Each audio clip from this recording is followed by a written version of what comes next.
Ladies and gents, today we are going to be talking about Hunter x Hunter, and I would like us to actually focus on one Prince Tserriednich. I don't know how many times I had to practice his name, even though I've heard it a lot, but to finally get it right. So this is one of the most powerful characters we have seen, and he's one of the most talented hunters we have seen, excluding Killua, Gon, and also Meruem. Because I think not only Meruem, but the Royal Guards. The Royal Guards were pretty much talented because after they were born, they were just ready to fight and they developed their own Nen abilities very, very quickly. And the only person I think I can compare him to at this time is probably Meruem. Even though Meruem, on the other hand, has been or is an amalgamation of various species. So either way, as the Prince of the Ants, and when you are looking at his situation in terms of the composition of his body, it makes sense why he was on that level. But considering the fact that Tserriednich, he's a human, his Nen affinity is very, very high for a human. So his IQ, his stocks or his IQ is just on another level. It's very, very high. So you can imagine, I think I'm even doing him a disservice by actually comparing him to Meruem, considering that he's a human. And just imagine the heights which he'll climb, because after learning Nen for a couple of hours, he was able to actually climb heights which people have taken decades training with Nen to actually reach those levels. And this guy, in just a couple of hours, he has climbed those heights. The other thing which I want to focus on is the fact that this guy is sadistic. He is one of the most evil characters which you've probably seen in Hunter. Oh, no, there are a lot of evil characters in Hunter x Hunter.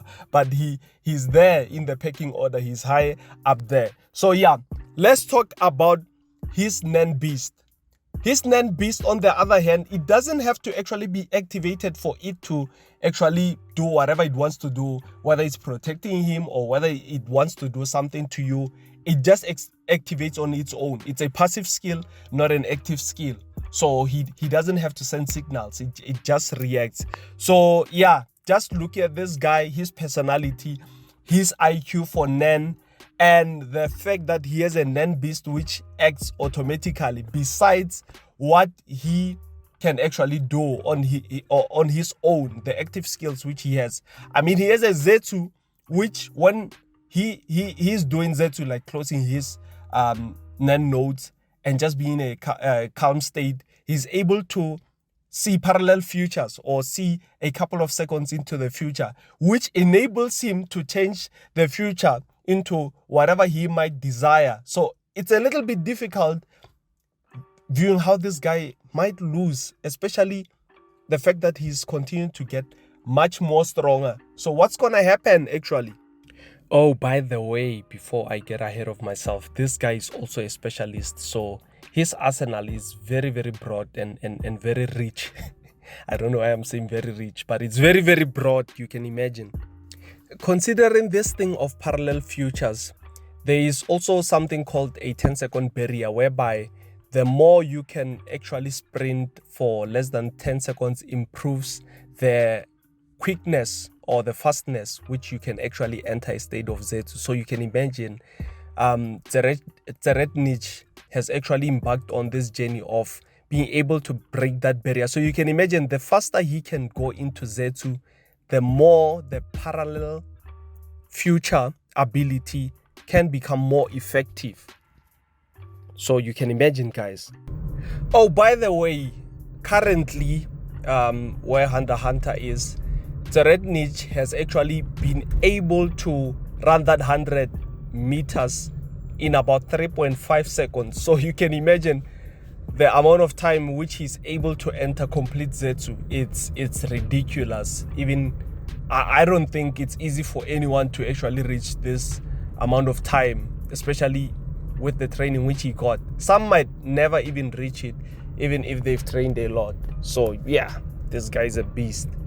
So yeah, his aim or his goal, since this parallel future seems to be the ability which he wants to focus more on besides the other things.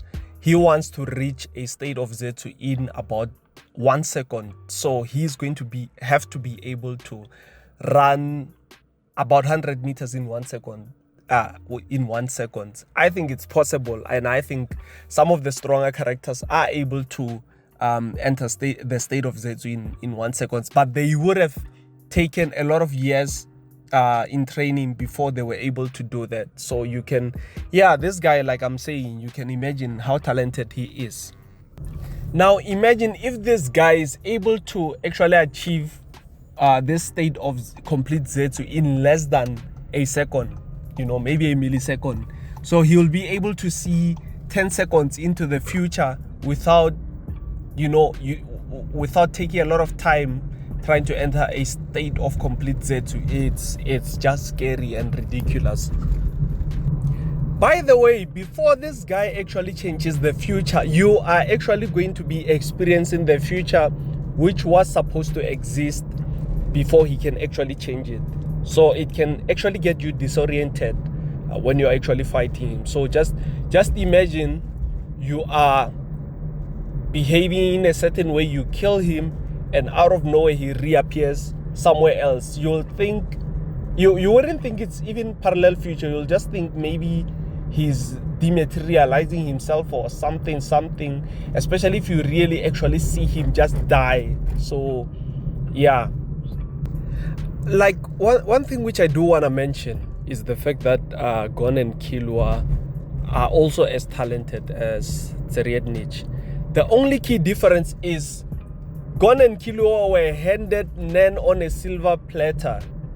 They didn't do it the hard way because Wing sort of like forced their nodes to open, and then that's how they were able to learn it very, very quickly. Tserriednich on the other side learned it in from such a way that usually people say the way which he mastered Nen, or the way which he learned Nen, was called the slow way of mastering Nen, and he just did it in about an hour, if I'm not mistaken. And this way usually people take decades before they can even sense an inkling of Nen. So yeah, it requires meditation, training, a lot of things, and he just did it in a short amount of time. So yeah, the fact that his Hatsu is actually conjuring another Nen beast, which is a high level ability, it's not something which someone easily is able to develop. So imagine now he has two Nen beasts. One is from the manifestation of his Hatsu, and then the other is obviously from the ceremony which they had, and then now he has two besides parallel future. So his arsenal in terms of abilities and what he can do is very, very broad now. So yeah, okay, maybe before a lot of you guys start fighting me over me making a comparison between Tserriednich and Meruem, let me just say, okay, if we were to give Tserriednich a year and Meruem a year, hey, it will be a difficult fight, but at the end of the day, who do I think will win? Maybe Meruem, possibly leaning towards Meruem, because I think the amount of aura which he might be able to, the aura which Meruem might potentially end up having, I mean, in that short span of time, might be very, very, very high. The only thing is, whether he's going to be able to counter Tserriednich's parallel future, because I think that seems to be the one which might. Oh, but at the same time, remember Meruem had not actually manifested his Hatsu, so he was potentially going to manifest his original Hatsu. So yeah. Now, okay, no. I think I'm digressing a lot, but yeah, that's where I am in terms of thoughts.